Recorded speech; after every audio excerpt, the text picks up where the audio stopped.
Hello students, एडुबिला point channel में आपका स्वागत है।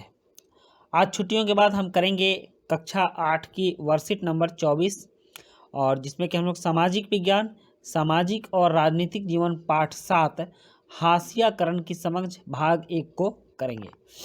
तो चलिए शुरू करते हैं। और ठंड के दिन में मैं आशा करता हूं कि आपकी पढ़ाई वर्कशीट के माध्यम से अच्छे ढंग से हो रही होगी।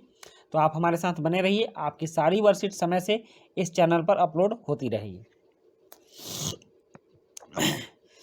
आज हमें जानना है हाशियाकरण। हाशियाकरण क्या होता है? मतलब हाशिए पर चले जाना, किनारे चले जाना, मुख्य धारा से अलग हो जाना, यही हाशियाकरण कहलाता है। तो इसको हम शब्दों में समझते हैं। हाशियाकरण जब कोई व्यक्ति, समूह या समुदाय के लोग, या जब कोई व्यक्ति, समूह या समुदाय के लोग, तीनों चीज, कोई जरूरी नहीं कि बहुत बड़े समूह पर ही, ये कोई भी हाशियाकरण का शिकार हो सकता है। समाज के अन्य लोगों से अपने आप को कमतर समझते हैं। मतलब अपने अंदर जब उनकी हीन भावना आने लगती है या उनको ऐसा लगता है कि मैं समाज के इस आदमी से छोटा हूँ या ये समाज मेरे लायक नहीं है, हमारा समाज उससे छोटा है, और समाज से बेदखली का एहसास महसूस करते हैं। और उनको ऐसा भी एहसास हो कि लोग मेरे ऊपर ध्यान नहीं दे रहे हैं, हमारे बारे में नहीं सोच रहे हैं, तब ऐसी अवस्था हाशियाकरण की अवस्था हो सकती है। इसी अवस्था को हाशियाकरण कहते हैं, किनारे पर चले जाना की अवस्था कहते हैं कि इनको समाज से कुछ नहीं मिल रहा है, ये समाज में अभिवंचित वर्ग हैं और इनको ये अलग थलग बढ़ चुके हैं। ऐसा व्यक्ति या समूह सामाजिक चीज़ों के केंद्र में नहीं रहता। मतलब समाज में कोई भी चीज़ अगर वैसे समूह या व्यक्तियों को सोचकर नहीं लाई जाती, सामाजिक लोग उनके बारे में नहीं सोचते या अपने आप को समाज के साथ रहने लायक नहीं समझता, ऐसा व्यक्ति या समूह, या यह एहसास करता है कि उनका व्यवहार अन्य लोगों के साथ सही नहीं है या और लोग उनको अपने आसपास पसंद नहीं करते, बहुत सारी बातें हैं इसके साथ, तो समाज का यह तबका जो समाज में ही सामाजिक, आर्थिक, राजनीतिक आदि भागीदारी से वंचित रहने वाला वर्ग बनकर रह जाता है, इसी को हाशियाकरण कहते हैं और यह हाशियाई लोग कहलाते हैं।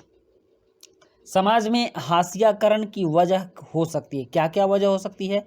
अलग भाषा। अगर आपकी अलग भाषा है और आपका समूह छोटा है, आप छोटे समूह वाले हैं और आपकी भाषा समाज के बहुत बड़े वर्ग में नहीं बोली जाती है, तो आपका हाशियाकरण हो सकता है, आप अलग थलग पढ़ सकते हैं। अलग रीति रिवाज, अगर आपकी कोई रीति रिवाज अलग है और समाज का बहुत बड़ा समूह उस रीति रिवाज से अलग रहता है, तब भी आप हाशियाकरण की स्थिति पर जा सकते हैं, अलग थलग पढ़ सकते हैं। उसके बाद है गरीबी। कहीं कहीं समाज में गरीबी भी हाशियाकरण की स्थिति हो सकती है, ला सकती है। और सामाजिक हैसियत में कमी, यह भी होता है कि सामाजिक हैसियत में कमी है तो लोग आपकी तरफ ध्यान नहीं देते हैं, हाशियाकरण की स्थिति ऐसे भी आ सकती है। कई बार इस समूह को लोग दुश्मनी और डर के भाव से भी देखते हैं। जो लोग हाशिए पर चले जाते हैं उनको लोग दुश्मनी और डर के भाव से देखते हैं। यही कारण है कि कुछ लोग उनसे मिलना जुलना बंद कर देते हैं, उनके बारे में सोचना बंद कर देते हैं, समाज से उनको कुछ नहीं दिया जाता है। अलग थलग किए जाने के कारण इस समुदाय के लोग सरकारी सुविधाओं, संसाधनों और कई अच्छे मौक़ों का फ़ायदा नहीं उठा पाते तथा अपने अधिकारों के लिए आवाज़ उठाने में भी चूक जाते हैं। ये लोग जिनके पास ज़मीन है, धन दौलत है, जो ज़्यादा पढ़े लिखे हैं, उनके मुकाबले अपने आप को शक्तिहीन महसूस करते हैं। यही है हाशियाकरण की कहानी और हाशियाई लोगों की स्थिति। अब हम जानते हैं आदिवासी। आदिवासी समूह भी हमारे देश में कुछ इसी तरह से हाशियाकरण का शिकार हुए हैं। आदिवासी शब्द का मतलब होता है मूल निवासी, यानी समुदाय, ऐसा समुदाय जो जंगलों के साथ जीते आए हैं, कई जगह आज भी उसी तरह जी रहे हैं। मूल निवासी का मतलब जिस भूमि के वो मूल निवासी होंगे उसकी परंपरा, उसके रीति रिवाज को शुरू से वो अभी तक बनाए हुए हैं। जैसे जंगलों में रहना, कम कपड़े पहनना, सर पे मुकुट पहनना, राजा रानी की तरह व्यवहार करना, या जो भी उनका रीति रिवाज हो, उस तरह के रीति रिवाज को जो बनाए हुए हैं, मतलब पहले की परंपराएं जो चलती थी, मूल परंपराएं जो चलती थी, उसमें और किसी भी परंपरा का समावेश नहीं हुआ है, अलग से किसी भी समाज कि कोई भी रीति रिवाज उसमें नहीं मिली हो, तो ऐसे लोगों को आदिवासी, आदि मतलब शुरू होता है और वासी मतलब बसने वाला, शुरू से बसने वाला, मूल निवासी कहा जाता है। भारत के कई राज्यों से मिलाकर लगभग 8% आबादी आदिवासियों की है। मतलब भारत में 8% आबादी आदिवासियों की है। कहने का मतलब करीब 8 से 10 करोड़ संख्या आदिवासियों की भारत में रह रही है। आदिवासी अपने पुरखों के गांव, पुरखों मतलब अपने पूर्वजों के गांव, और प्रकृति की उपासना करते हैं। ये पुरखों का गांव उनका जंगल हुआ, और प्रकृति, जंगल में उपस्थित जितनी भी पहाड़, पर्वत, पठार, नदियाँ, झरने हैं, इन सबको प्रकृति मानते हैं। सूर्य, चंद्रमा, जल, ये सब प्रकृति मानते हैं। तो इन सब की उपासना करते हैं आदिवासी लोग, और प्रकृति में पर्वत,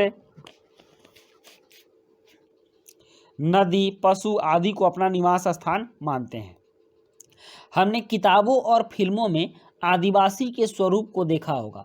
वह रंग बिरंगे कपड़े, सिर पर मुकुट लगाए दिखाई देते हैं। जैसा कि आप यहाँ देख रहे हैं, इनका पहनावा हमारे पहनावे से कुछ अलग है।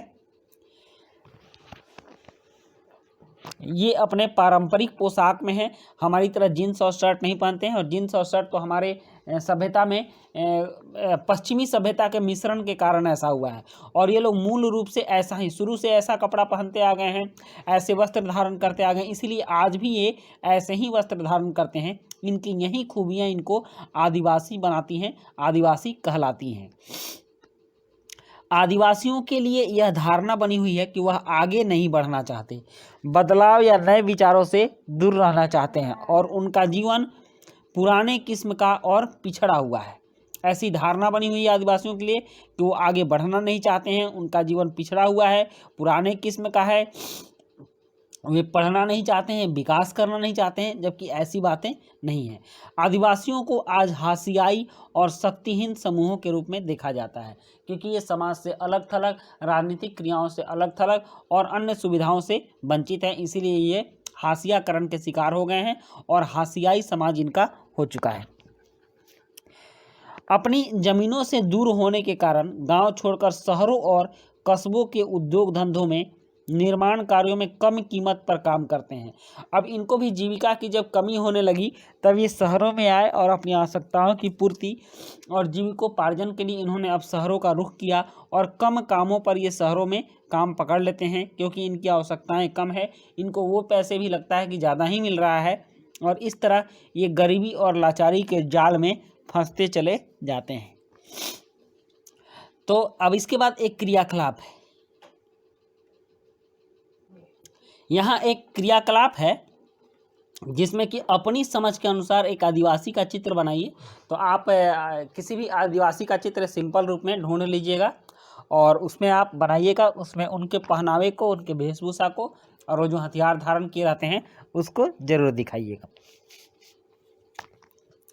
अब यहाँ 5 प्रश्न है, जैसे हाशियाकरण किसे कहते हैं, हाशियाई लोग समाज से अलग थलग क्यों रहते हैं, आदिवासी कौन होते हैं, आदिवासियों ने शहरों में रहना क्यों शुरू किया, और आपके विचार से हाशियाई समाज को कैसे समावेशित किया जा सकता है। तो चलिए अब इन प्रश्नों के उत्तर लिखते हैं।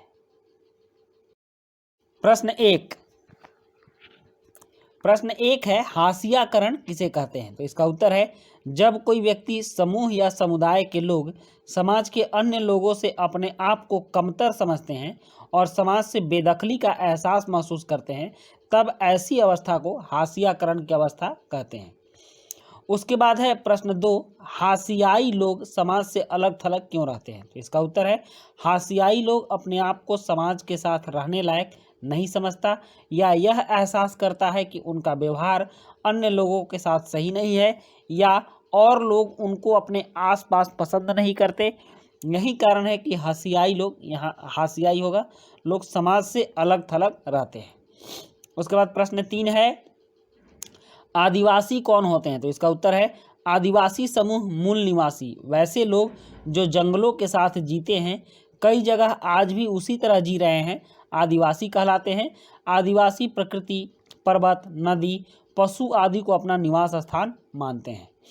उसके बाद प्रश्न 4 है, आदिवासियों ने शहरों में रहना क्यों शुरू किया? तो इसका उत्तर है, दिन रात कटते जंगल और अपनी जीविका चलाने तथा अपनी आवश्यकताओं की पूर्ति के लिए आदिवासियों ने शहर में रहना शुरू किया।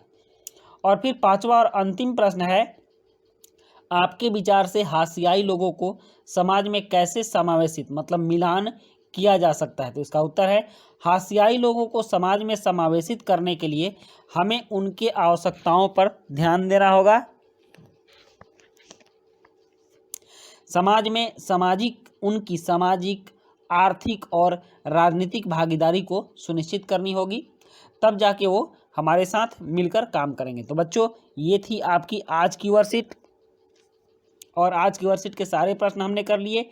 इसी के साथ ये वर्कशीट समाप्त होती है। मिलते हैं नेक्स्ट वर्कशीट में। Thank you.